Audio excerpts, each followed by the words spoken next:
देश में जिस परीक्षा के बाद छात्र डॉक्टर बनते हैं वो परीक्षा नीट सवालों के घेरे में आ गई है। नीट परीक्षा कराने वाली एजेंसी यानी कि एनटीए को कटघरे में खड़ा किया जा रहा है। ये जंग सुप्रीम कोर्ट से लेकर सड़कों तक लड़ी जा रही है। आज सुप्रीम कोर्ट से छात्रों के लिए बड़ी खबर सामने आई है। नीट के 1563 कैंडिडेट्स की 23 जून को दोबारा परीक्षा होगी। इन्हें ग्रेस मार्क्स मिले थे, लेकिन सवाल सिर्फ ग्रेस मार्क्स का ही नहीं है।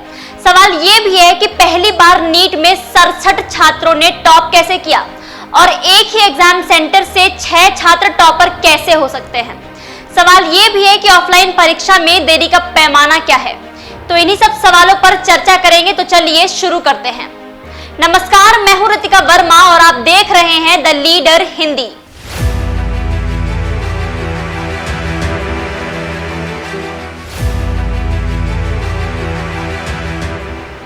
दरअसल एनटीए के श्याम पट पर सवालों की दर्जनों लकीरें उभर आई हैं। जिस परीक्षा को पास करके डॉक्टरी की पढ़ाई शुरू होती है, उस नीट की पवित्रता संकट में घिरी नजर आ रही है।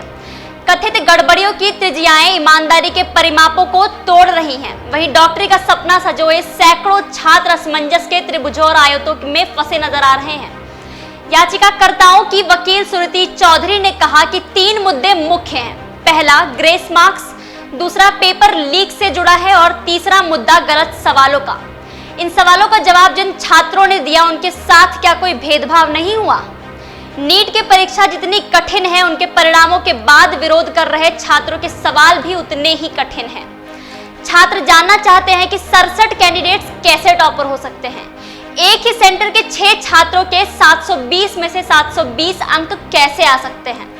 720 में से 718 और 719 अंक कैसे आ सकते हैं। 1563 स्टूडेंट्स को ग्रेस मार्क्स किस आधार पर तय हुए। एनटीए डीजी सुबोध कुमार सिंह ने कहा कि हमने कमेटी बनाई है। कमेटी 1 सप्ताह में रिपोर्ट सौंपेगी। किसी भी छात्र के साथ गलत नहीं होगा और नीट की परीक्षा कराने वाली एजेंसी नेशनल टेस्टिंग एजेंसी यानी कि एनटीए शक और सवालों के घेरे में है। एनटीए छात्रों के दर्जनों सवालों का जवाब एफएक्यू के जरिए दे रही है, लेकिन राजनीति के गलियारों से भी सवालों की बौछार हो रही है। एनटीए ने इन आरोपों का खंडन किया है और कहा है कि परीक्षा विशेषज्ञों द्वारा ठीक से आयोजित की गई थी। उसने ग्रेस मार्क्स को लेकर भी स्पष्ट किया है कि इसमें किसी भी प्रकार का भ्रम नहीं है। एनटीए का कहना है कि परीक्षा के दौरान सभी नियमों का पालन किया गया था और वह आरोपों का सामना कर रही है।